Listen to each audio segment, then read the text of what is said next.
रामैया डोसा की दुकान और रंगैया समोसा की दुकान लगाकर बाजार में एक दूसरे के सामने कई साल से दुकान लगाकर चला रहे हैं। अब इन दोनों की एक दूसरे के साथ बिल्कुल नहीं जमती। रंगैया को हमेशा जलन होती थी कि रामैया उससे ज्यादा कमा रहा है। और इतना ही नहीं, हमेशा कोई ना कोई बात पे रामैया से लड़ते रहता है रंगैया। ऐसे उन दोनों के बीच में बहुत ज्यादा नफरत था। एक दिन शहर में पढ़ रहे रामैया का बेटा रमेश घर आता है। अगले दिन वो अपने पिता के बाजार में लगी दुकान के पास आता है। वहाँ चल रही व्यापार को देख रमेश अपने पिता से ऐसे कहता है, पापा, आप हमारे दुकान में ज्यादा ग्राहक लाकर ज्यादा पैसा कमाने के मार्ग नहीं सोचते हो क्या? अब जितना मेरा सोच है उसी में चल रहा है बेटा। जितना भी मेहनत करूं वही कमाई मिल रही है। पापा, मेहनत से नहीं, चालाकी से कमाए जाते हैं पैसे। शहर में इसी डोसा को दुगने दाम में बेचते हैं, पता है आपको? अब शहर के दाम में यहाँ कैसे बेचेंगे बेटा? अगर दाम बढ़ा भी देना तो कोई भी खाने नहीं आएगा।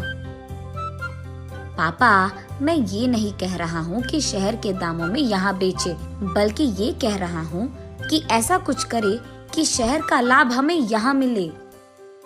तुम्हारा इरादा मुझे समझ में नहीं आ रहा बेटा, थोड़ा समझा दो। आपको समझाना नहीं, करके दिखाऊंगा, ऐसे कहता है रमेश। रामैया देखते ही रहता है कि रमेश कह क्या रहा है। और इतने में रमेश उनके दुकान के बाहर एक बोर्ड डालता है। उस पे लिखता है कि हमारे दुकान में जो भी ये स्पेशल डोसा खाएगा उसको 10 साधारण डोसा फ्री में मिलेंगे, और जो भी डोसा आप खाओगे उसके भी पैसे नहीं देने पड़ेंगे। पर अगर स्पेशल डोसा खा नहीं पाए तो 10 डोसा का पैसे देना होगा, ऐसे लिख देता है। बोर्ड पे जो लिखा उसने वही बाजार में जोर से चिल्लाकर सबको सुनाता है। ये सुनकर बहुत लोग खुशी के मारे उनके दुकान पहुंच जाते हैं स्पेशल डोसा खाने। स्पेशल डोसा खाने के लिए मैं तैयार हूँ। नहीं नहीं, मैं तैयार हूँ। ऐसे सभी आपस में बहस करते हैं। तब रमेश उनके दुकान के बगल में एक बड़ा सा टेबल और चेयर लगाकर जो भी इस प्रतियोगिता में शामिल होना चाहते हैं उनको एक के बाद एक इस कुर्सी पे बैठना होगा, ऐसे कहता है। उसके बाद ठीक उस टेबल के जितना बड़ा डोसा वो बनाकर वहाँ लाता है और उस कुर्सी में बैठे आदमी के सामने पेश करता है। वहाँ मौजूद सारे लोग यही सोचते रहते हैं कि वो आदमी उस डोसा को खा पाएगा कि नहीं। आधा डोसा खाकर वो आदमी, मुझसे अब नहीं होगा, ऐसे कहकर हार मानकर वो 10 डोसा के पैसे देकर वहाँ से चले जाता है। ऐसे ही एक के बाद एक स्पेशल डोसा खाने की कोशिश करके हार मानकर वहाँ से पैसे देकर चले जाते हैं। ये सब ठीक सामने से देख रहा रंगैया अपने आप में सोचने लगता है कि एक स्पेशल डोसा बनाने के लिए कितने पैसे लगते हैं। उसे पता था कि एक स्पेशल डोसा बनाने के लिए 3 डोसा लगते हैं, लेकिन बाकी 7 डोसा के पैसे तो लाभ में आ गए। तब उसे समझ आता है और कहता है, बाप रे, ये 3 डोसा बनाकर 7 डोसा का लाभ ले रहा है। बस रंगैया को जलन होती है। कुछ भी करके मुझे भी ऐसे ही पैसे कमाने होंगे, पर क्या करूँगा? ऐसे सोच सोच कर, हाँ, मैं भी उसकी तरह समोसा का कोई प्रतियोगिता लगा दूंगा, ऐसे सोचकर अगले दिन रंगैया उसके समोसा के दुकान के बाहर ये लिखता है कि जो भी आदमी 20 समोसा खा पाएगा उसको 10 और मुफ्त में मिल जाएंगे।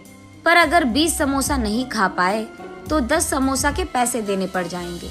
और यही बात चिल्ला चिल्ला कर बाजार में सबको बताता है। ये सुनकर बहुत सारे लोग रंगैया के दुकान आते हैं प्रतियोगिता में शामिल होने। जो लोग आते हैं उनमें से कई सारे आसानी से 20 समोसा खा लेते हैं और रंगैया के अनुसार ही वो 10 और मुफ्त में ले लेते हैं और वहाँ से चले जाते हैं। ये देख रंगैया को चक्कर आ जाता है। शाम से पहले ही आधे से ज्यादा समोसा खत्म हो जाते हैं। उसके बाद कई सारे लोग वहाँ पे आकर, हम भी खाएंगे समोसा, हमें भी दो, कहते हैं।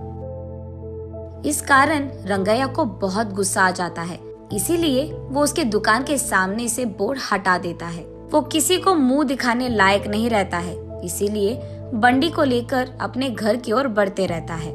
आज तो मैं 1 भी रुपए नहीं कमाया और उल्टा जो भी समोसे थे वो भी बेच दिया मुफ्त में। उसे चक्कर आकर वो नीचे गिर जाता है। आंखें खोलने पर रंगैया एक अस्पताल के बेड पर रहता है।